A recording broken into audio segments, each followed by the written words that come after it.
Hey, everybody, and welcome to the Crypto Masters podcast, helping the general public to master an understanding of crypto assets. My name is Brian McCoy, And my name is Ross Eaton. and we are the Crypto Masters.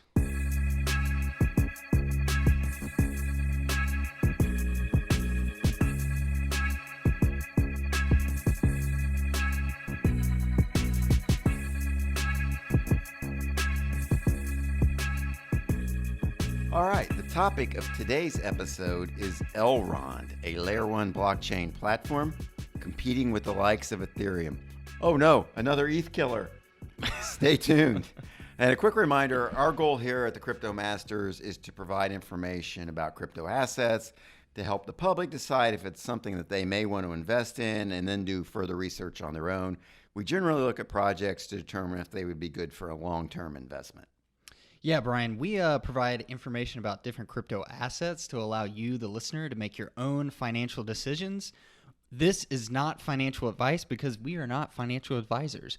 But as always, we give you the power and the information to be, one of the stops on your crypto asset investment journey and research journey. But yeah, we're typically geared towards long-term investment. But Elrond is all about scaling, and we will be talking about sharding a lot on today's episode. And it's not because of that burrito I had at the food truck earlier. So let's get into it. Oh, sharding. All right. All right, Russ, let's talk about Elrond. He was half-elven in Lord of Rivendale. Fun fact, he possessed perhaps the most powerful ring, Vilya. What? We're not talking about Lord of the Rings? I think we're on the wrong show. All right, then let's talk about the crypto asset with the same name, Elrond. Seriously, let's get down to business because nobody wants to hear us joke around all day. Said no one ever. Yeah, what? All right, Elrond, the crypto token, was announced in August of 2019, and its mainnet was launched in July of 2020. It's a Layer 1 protocol that runs smart contracts and is a competitor of Ethereum and several other great projects, many of which we've already covered on this podcast. So it has three primary features that I think we should focus on, and then we'll discuss the tokenomics, the team, and give final thoughts. So there is our podcast roadmap. I like it. So the three features, Ross, are Elrond's sharding design to achieve the crazy scaling capabilities. 2, the consensus mechanism called secure proof of stake. And 3, Elrond's Arwen WASM, W-A-S-M, virtual machine.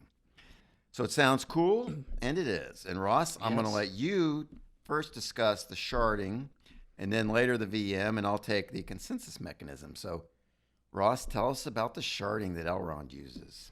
Okay, Brian. Well, we've talked about Layer 2 scaling solutions in other episodes, but sharding is a Layer 1 scaling technique. And I just wanted to make that clear because in our previous episode, we talked about Layer 2 scaling solutions. So just wanted to make a clear distinction here. Yep. So the problem, let me give you the problem here and why we need sharding. But with traditional proof of work blockchain protocols, each node must store all the transactions on a given blockchain, aka the public ledger. Each node must also compete to solve the cryptographic hash to win rights to process the current block of one or more transactions. And so as the network gets more and more requests, obviously this slows down and the amount that a given node has to process and store grows. So what sharding does is split up or break up the blockchain network into smaller pieces or shards. This is like adding more lanes on a highway. Currently, Bitcoin, for example, can process up to 7 transactions per second, which is incredibly slow compared to something like traditional credit card systems, which is, they're processing thousands of transactions per second. So, that's the teed up problem for you. Sharding was first used as databases, or used in databases rather, as a means for distributing data across multiple systems or computers. In the blockchain world, this technique can be used to split up states and transaction processing so that each node in the network can only needs to process a portion of all the transactions. Of course, as long as there's a significant amount of nodes in each shard verifying these transactions. So, if one node's in a shard, that's, obviously not very secure if you're doing transaction verification. But yeah, let's get into the 3 types of sharding. So there's network sharding, which handles the grouping of the nodes into the shards. There's transaction sharding, which is the way the transactions are mapped to the shard. So for example, if 5 transactions come in, how do we, delegate them to the different shards for processing? Maybe one shard is busy, so we go to the next one, and so on, something like that. And then there's state sharding, which is the most difficult by far sharding method, because it's this one, each shard only maintains part of the state. So yeah, in the previous mentioned sharding mechanisms, each shard on the network maintains a record of the state of the system. What I mean by that is, let's say on one shard I have to send Brian 5 Bitcoin, taking my wallet balance down to 0. And let's say on another shard I attempt to buy a pizza for 2 Bitcoin. I mean, that's a very expensive pizza, Brian. But you can see here... Not the 10,000, though. Yes. But the only point I'm trying to make here is that, these shards have to kind of maintain state between each other, Yes. I'm not actually running specifically on a shard itself, but, these shards have to just kind of maintain state. So yeah, let's look at how Elrond does sharding, as they call it adaptive state sharding, also known as ASS. No, I'm just kidding. No one calls it that. Nice. I hope not. Elrond has created a dynamically adaptive sharding mechanism that allows shards to compute transactions and reorganize based on necessity. So this reorganization piece is the adaptive part of the state sharding. This aids to increase the resiliency against malicious attacks. So if a hacker gains control of a node, it would be hard to determine what that shard's function is in that node. And kind of to bring it back to specifically on Elrond, they have that meta chain shard, and this shard, it's a special one where the main responsibilities are finalizing the process shard block headers, facilitating communications between the shard. Like I kind of tried to previously mention, if I send Brian some Bitcoin and then later on another shard tries to say I'm buying a pizza and I don't have it, managing that state between the system, and then also managing rewards and slashing. And of course, it's got some other functions, but I'll link some great sources in the description for your further learning. Good deal. But yeah, so why is this all important? Which is probably what you're looking at me and wondering, why are you telling me all this? So Elrond's sharding techniques help it achieve processing up to 15,000 transactions per second, Nice. which is one of the highest in the blockchain world. There's a couple higher, but that's definitely up there. It's higher than Bitcoin, higher than Ethereum in its current state. But yeah, it's up there, Ryan. All right. So now the consensus known as secure proof of stake. We've talked about many times about proof of stake consensus mechanisms. Everyone seems a little bit different. They all have kind of their pluses and minuses. So generally, a proof of stake on blockchains, they employ a network of validators. We've heard this before, who stake their own crypto, and then in exchange for that, they get a chance to validate the new transactions, to update the blockchain, and earn a reward. In Elrond's secure proof of stake, they use randomization to select the validators for the next block. So in each round, a new consensus group is selected to propose the block, but only one validator in the group will be the block proposer. The block proposer will will produce the block for the round, and then the rest of that consensus group will validate and sign it. The time necessary for the random selection of the consensus group is exceptionally short, about 100 milliseconds, and this allows for total round times of just seconds. So the security advantage to having the rounds this short in the secured proof of stake system, it's built on the premise that a bad actor cannot adapt faster than the time frame allowed by a round in order to influence the block that'll be proposed. So it happens so fast that a would-be bad actor just can't predict or decide, who's going to be doing what, and so that's part of their security mechanism. And like other proof of stake methods, the secure proof of stake selects the validator nodes for consensus based on the amount of the eGold tokens we'll talk about staked by their operators. And then additionally, each validator has an individual rating score that's taken into account. So both of these factors are factored in. So the rating expresses kind of the past behavior of the specific validator, and that's taken into account, and validators with a higher rating are more likely to be accepted. So this way, the SPOS promotes a meritocracy among validators, encouraging their operators to keep them running smoothly. So quickly, the types of participants in the SPOS. So you have a validator, like I mentioned. They must stake their own eGold. The validators and also can stand to lose their stake if they participate in any bad action. We've seen that before, the slashing. So observers, they're passive members of the network that can act as a read and relay interface. They can be either full, which means they keep the entire history of the blockchain, or light, where they only keep 2 epochs of the blockchain history. Observers aren't required to stake eGold tokens to join the network, and they're also not rewarded. So finally, we have fishermen, and we've actually seen this before. A fisherman is a node that verifies the validity of blocks after they've been proposed, and they can challenge invalid blocks that resulted from any kind of malicious actors, and then they're rewarded for their service. So their role as a fisherman can be fulfilled by either validators who are not part of the current consensus round, or by observers like we talked about before. So that's kind of interesting. That's their consensus mechanism to give security to the blockchain. Right on. And it's got secure in the name, so it must be. It must be. But yeah, so I wanted to talk about the virtual machine. We've all heard about the Ethereum virtual machine that executes the Ethereum smart contracts.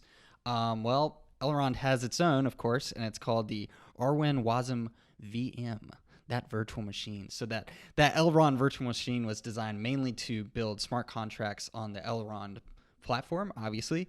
It supports any programming language that is able to compile WebAssembly smart contracts, which is super cool. It's kind of, something different. But that includes Rust, C, C++, C#, Go, TypeScript, and others. This functionality enables, developers to program in familiar languages, but Rust on their website seems to be the recommended language. Not exactly sure what that means, but just thought I'd pass that along. But the Elrond virtual machine is designed to be fully compliant with the Ethereum virtual machine, meaning, Ethereum smart contracts can seamlessly run on their virtual machine. It's also designed to achieve full interoperability between external blockchain systems. This obviously helps enable the exchange of value and other data between multiple blockchain protocols. Very, very cool stuff on that. And just go back for a second. We've talked about virtual machines before, but I really wanted to, kind of mention why they're used in so many blockchain systems, and really computing in general. But virtual machines are nothing new. If there are any developers watching, we all know about the Java virtual machine that the Java bytecode is executed on. But in these cases, virtual machines are used to ensure everyone's code, programs, smart contracts operate and function in the same way. So, for example, if I wrote some code on this MacBook here and I send the code to Brian, who has a PC at his house, there's a chance the program can execute and behave differently. Or even if he's got, this MacBook here, Brian could have some weird configuration settings. I don't know what Brian does with his MacBook. But yeah, so if Brian and I have the same version of virtual machine running locally on both of our systems, be it MacBook, whatever, Linux, PC, it should ensure no matter what that, the host system, the program will execute that in the same way, or, in the crypto worlds, that the smart contracts will execute the same way. But yeah, just wanted to quickly mention that, and the benefit of virtual machines, and why they're important. So Sounds good. Yeah. All right, so let's talk about the Elrond token, which is called eGold. The symbol is eGLD. It's called eGold.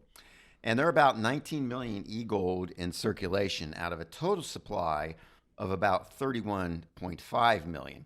So like Bitcoin, it has a soft cap of about 21 million, but an additional 10 million will be doled out over about 10 years to reward validators and participants in the system. It's proof of stake, so you got to be able to reward the stakers and the participants. So some history, it actually started with a token called ERD, but the team wanted to change the tokenomics, so they reduced the supply by 1,000x down to originally about 21 million to be like Bitcoin, and then they added about 10 million more to be used for the staking incentives. So eGLD is used for things we've seen before, like paying network fees, staking, rewarding validators. Right on. And Brian, if you're going to rename a token, I mean, eGLD was a pretty solid It's better choice. than ERD, yeah. eGLD just, shines. Wait But a minute, I got a comment here that they could have done EAU, for the chemical symbol. Anyway, go ahead. There you go. Just something for them to consider next time. Yeah, for their next rename. Yeah. Very exactly. cool. Okay. So where can you buy eGLD? It's on Binance, Crypto.com, Binance US, eToro X, and others. It's not on Kraken and Coinbase, but you can get your hands on it if you want this one. And let's talk about the team briefly. So the team behind Elrond is pretty cool. It's a family gig. But the CEO of the project is Benjamin Minchu. I always want to say Benjamin, but it's Benjamin Minchu, who began his blockchain experience as part of the NEM core team for 1.5 years. Oh, NEM's still around. Yeah, that's right.